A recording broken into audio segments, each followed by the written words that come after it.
To enhance your experience with Valorant and improve the installation process, follow these steps carefully. This guide will help you troubleshoot and optimize your installation loop. Step 1. Check system requirements.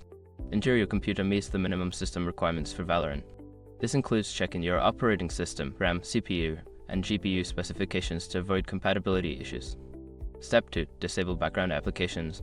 Close any unnecessary applications running in the background.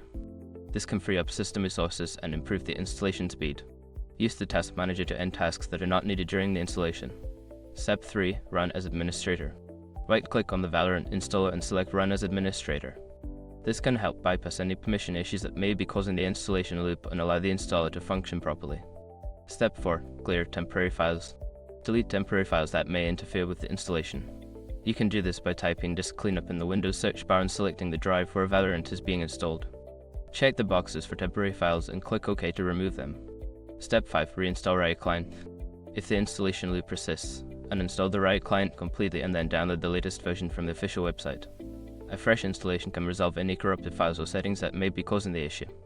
By following these steps, you should be able to effectively boost your Valorant installation process and enjoy the game without interruptions.